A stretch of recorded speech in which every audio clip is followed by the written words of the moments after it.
Добрый вечер, уважаемые друзья, уважаемые зрители. Мы вновь встречаемся с вами на YouTube-канале «Гид по Грозному».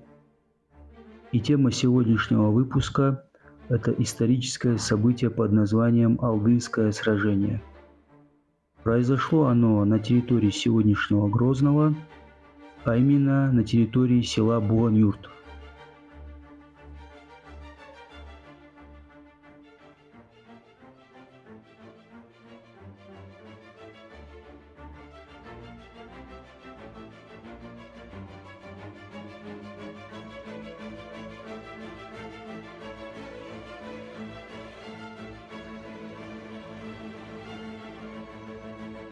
Положение дел на Северном Кавказе на середину 1785 года обстояли так.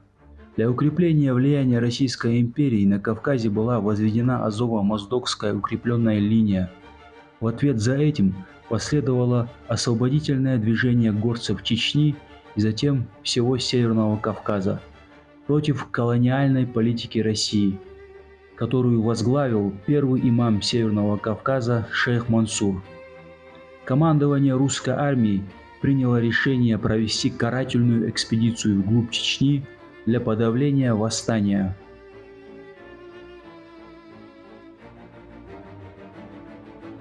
Шестого июля 1785 года экспедиционный отряд полковника Депери в количественном составе 2000 солдат и офицеров со стороны Калиновской станицы направился к равнинному аулу Алды, где находились главные силы шейха Мансура.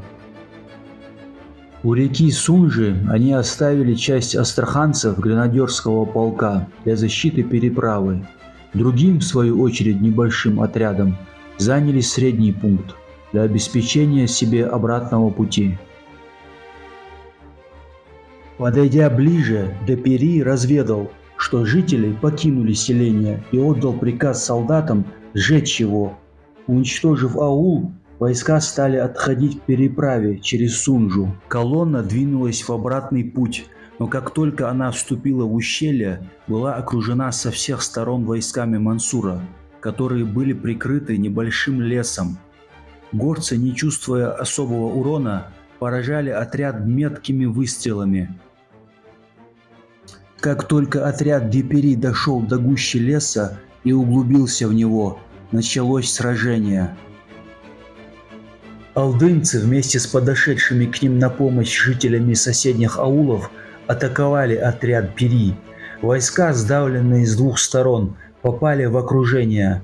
На пути движения отряда горцами в нескольких местах были устроены завалы из деревьев и множественные засады.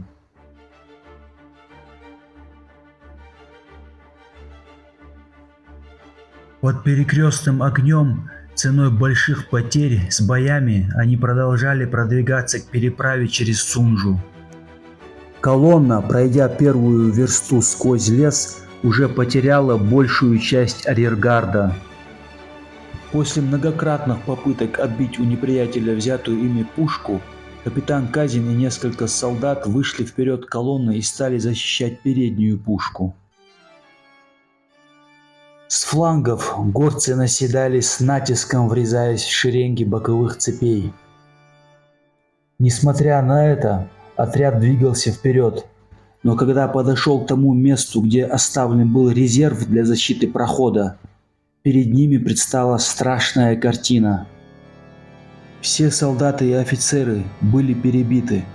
При этом неожиданном обстоятельстве войска пришли в замешательство, и в то же мгновение горцы с новой силой бросились на них со всех сторон, где завязался ожесточенный бой. Боковые цепи были смяты и опрокинуты массой горцев. Среди отступавших началась паника. Батальон егерей, находившийся впереди, и небольшое число линейных казаков успели прорваться. Оставшиеся казаки и 2 батальона гренадеров со всеми офицерами были убиты. Сам Пери изрублен возле пушки. Оба орудия, бывшие в отряде со всеми снарядами, достались в трофей чеченцам.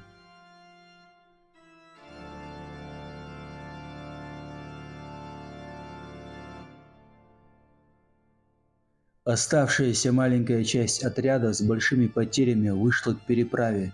Дойдя до Сунжи, остатки войск стали спешно переправляться на другую сторону берега. Преследовавшие их горцы стреляли уже по переплывающим реку солдатам. Отряд Пири потерял убитыми 13 офицеров и 740 человек нижних чинов. 162 человека попали к горцам в плен. Среди них был и молодой князь Багратион, впоследствии герой Отечественной войны 1812 года. Это поражение императорской армии сильно возвысило авторитет Мансура в глазах горцев.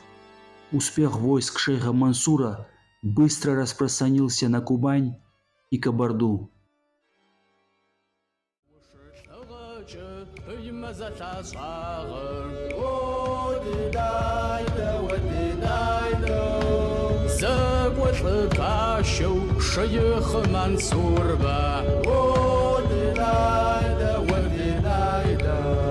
Темир сапқы муами завар явызлым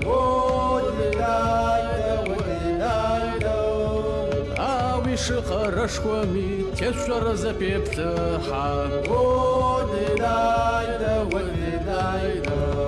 Қаразы зашками бурышты қыпфасы Шатау ебхыға гушар пыйым я жазба ويتحالو جماعة وشابية مبساويخة ويتخوز نغا وشم وويك ودتاغا